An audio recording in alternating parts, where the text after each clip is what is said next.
Hello दोस्तों, मैं हूं अभिषेक, आपका सेल्फ प्रिपेयर गुरुजी। दोस्तों, जब भी आप कोई सेकंड हैंड व्हीकल परचेज करते हैं तो उस व्हीकल को आपको अपने नाम पे ट्रांसफ़र कराना होता है। और ये काम जितना जल्दी हो जाए उतना अच्छा है, क्योंकि जो सेलर रहता है उसे भी टेंशन रहता है कि जो बायर है अभी तक अपने नाम पे ट्रांसफ़र नहीं किया है। और ये जो प्रोसेस है ईज़ी है। आपको लगता होगा कि इसमें क्या करना होगा, नहीं करना होगा, बहुत आप टेंशन लेते होंगे। बट ये जो काम है बहुत ही ईज़ी है। आप मुझे 5 मिनट दीजिए। मैं आपको पूरे डिटेल में सब कुछ समझा दूँगा कि आपको क्या-क्या करना है। तो जब आप व्हीकल परचेज़ करते हैं, तो जो आपको व्हीकल सेल करता है, जो सेलर है, उसको बोलते हैं ट्रांसफेरर, ठीक है? यहाँ पे ट्रांसफेरर आप देख सकते हैं, ट्रांसफेरर और यहाँ पे ट्रांसफेरर।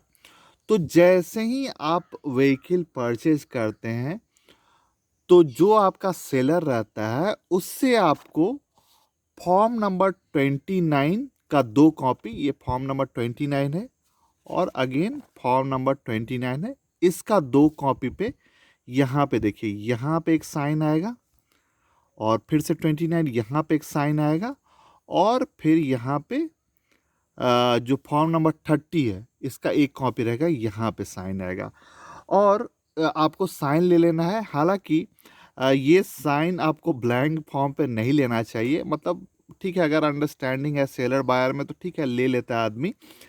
बट नियम के हिसाब से आपको पहले इस फॉर्म को फिल करना होता है और फिर आपको साइन लेना होता है। बट सपोज आप जल्दीबाजी में हैं और सेलर और आप लोग दोनों मतलब म्यूचुअल अंडरस्टैंडिंग है, तो आप इस तरह से साइन ले लीजिए। उसके बाद आप इसे फिल कीजिए। तो फिल करने में क्या है, ठीक है, टू दी रजिस्टरिंग अथॉरिटी। तो किस आरटीओ में जो परचेजर है, मतलब कि आपको अपने नाम पे ट्रांसफ़र कराना है, तो आप किस आरटीओ के अंदर में रहते हैं, आपका जो डिस्ट्रिक्ट का जो आरटीओ है वो कहाँ पे है, ठीक है। जो सेलर है उसके आरटीओ से आपको मतलब नहीं है। आपका जहाँ पे घर है, जो एड्रेस प्रूफ आप देने वाले हैं, वो आरटीओ में आपको अप्लाई करना है, ठीक है। तो यहाँ पे अगर मेरा देखा जाए तो मैं यहाँ पे उडुपी, एक डिस्ट्रिक्ट है कर्नाटक है, मैं उडुपी आरटीओ में मैं रहता हूँ, तो उडुपी आरटीओ में यहाँ लिख दूंगा, ठीक है। Name of the transferor, son daughter of, full address. तो ये सब जो चीज़ है ये आपको, जो आप व्हीकल परचेज करेंगे उसके कार्ड में ही आपको मिल जाएगा सारा। देखिए यहाँ पे जो इसका ओल्ड ऑनर था, जो मेरा सेलर है, वो सारा कुछ इसमें दिया हुआ है इस कार्ड में। तो यहाँ पे आपको उसका नाम, उसके पापा का नाम, उसका जो एड्रेस है ओल्ड वाला, आपको अच्छे से भर देना है और एग्जैक्टली यही चीज़ भरना है, ठीक। ये आपका हो जाएगा। और उसके बाद क्या आता है, I hereby declare that we own this, ठीक है। तो कौन सा डेट में आपने परचेज किया है, तो मैंने सपोज आज का ही डेट में दे देता हूँ। हालांकि जब आप परचेज करते हैं वही डेट देना होता है। तो 30 सितंबर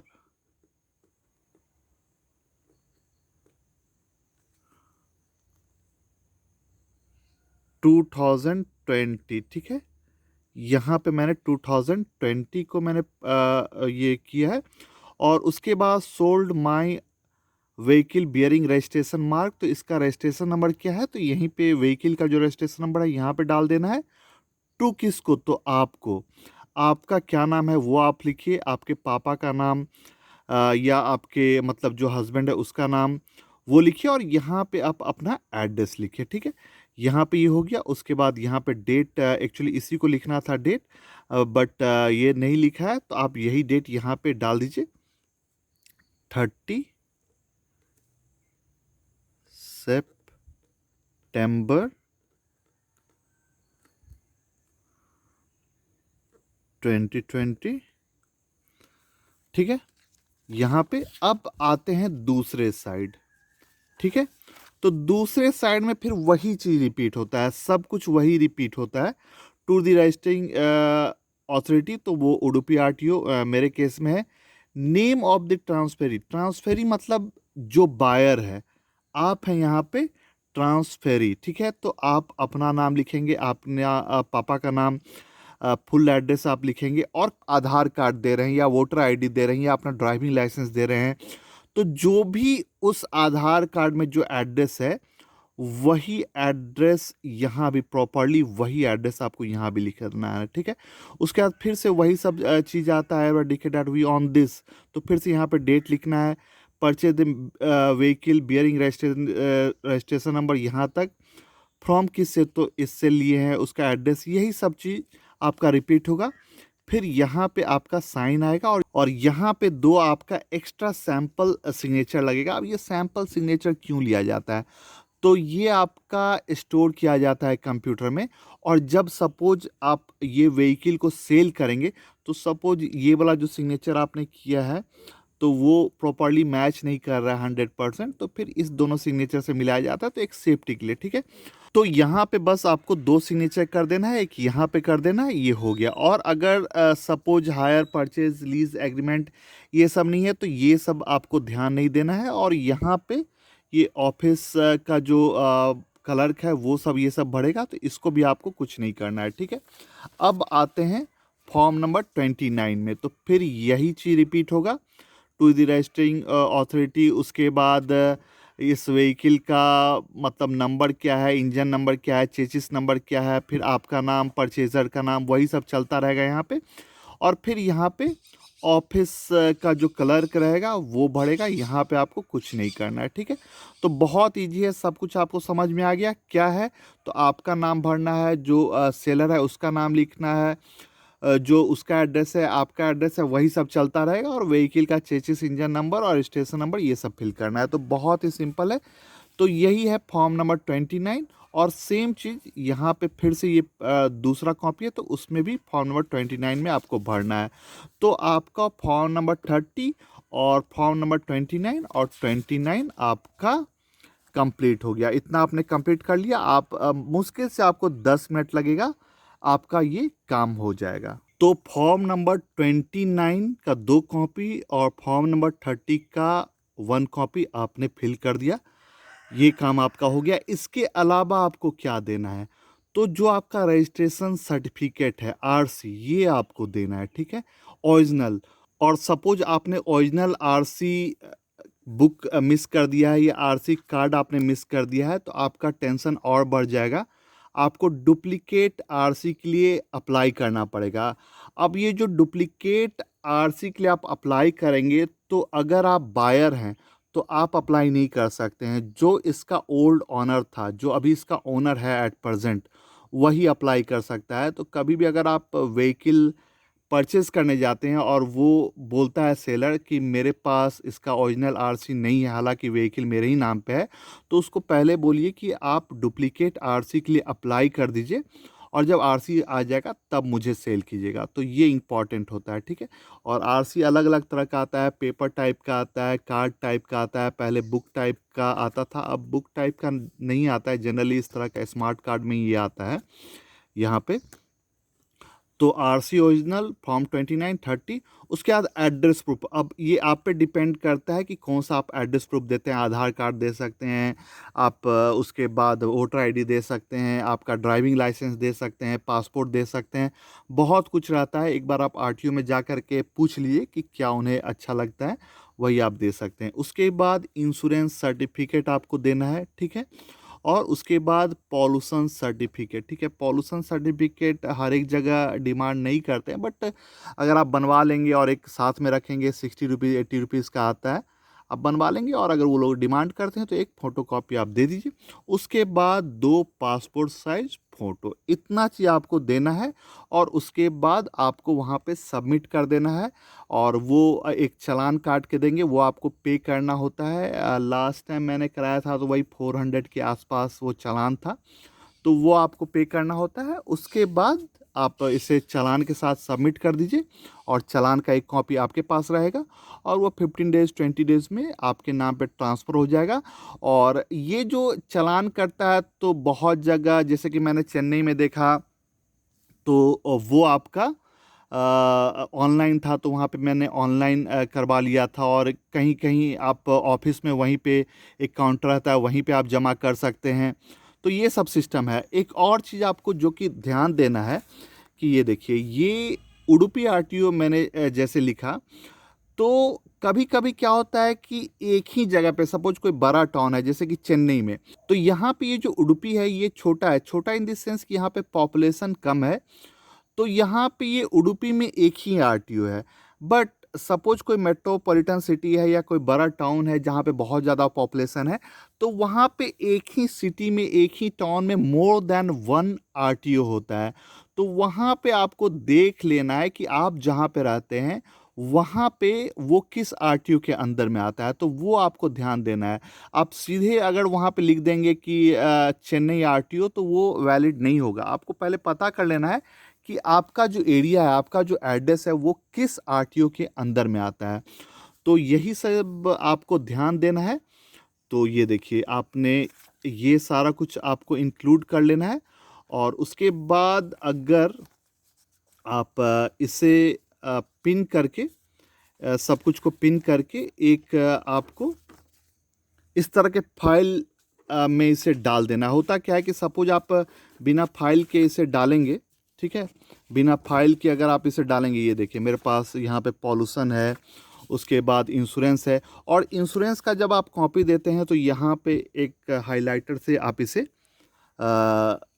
इसे हाईलाइट कर दीजिए और यहाँ पे आप सब कुछ ऐसे करके डाल करके और यहाँ पे पिन कर दीजिए सब कुछ को, ठीक है। पिन अगर आप कर देंगे तो एक जगह आ जाएगा। और पिन कीजिए, आप स्टेपल मत कीजिए, आप पिन का यूज़ कीजिए। इस तरह का पिन का आपको यूज़ करना है। ये देखिए, यहाँ पे इस तरह का पिन का आपको यूज़ करना है और 2 फोटो भी आपको डाल देना है। तो यहाँ पे अगर पिन करेंगे तो इससे होता क्या है कि ये जो डॉक्यूमेंट्स है बार बार इसे निकाला जाता है, बार बार फिर पिन किया जाता है। और यहाँ पे अगर आप स्टेपल करेंगे तो वो फटने का चांस रहता है। तो यहाँ पे अगर आप इस तरह का पिन का यूज़ करेंगे तो जहाँ पे जो रिक्वायरमेंट होगा वो लोग इस तरह से निकाल करके और फिर यहाँ पे वो लोग पिन कर सकते हैं। तो यहाँ पे आपको पिन का यूज़ करना है, ना कि स्टेपल का यूज़ करना है, ठीक है। और यहाँ पे अगर आप इस तरह का एक फाइल में इसे डाल देते हैं, फाइल नहीं, एक तरह से ब्राउन शीट आप कहिए, यहाँ पे आप डाल दीजिए। तो ऐसा होगा कि ये सेफ रहेगा आपका। पता चला कि आप ऐसे ही दे दिए उसे, तो एक डॉक्यूमेंट कहीं और निकल गया, फ़ोटो कहीं और निकल गया, तो ये टेंशन होता है। और यहाँ पे आपको एक अच्छे मार्कर से, मतलब ये आप नहीं भी करेंगे तो चलेगा, बट अगर आप करते हैं तो एक अच्छा होता है। यहाँ पे आप लिख लीजिए फॉर नेम ट्रांसफ़र। उसके बाद यहाँ पे व्हीकल नंबर आपको बोल्ड लेटर में लिख देना है, K20 भी जो भी है आपका लिख दीजिए।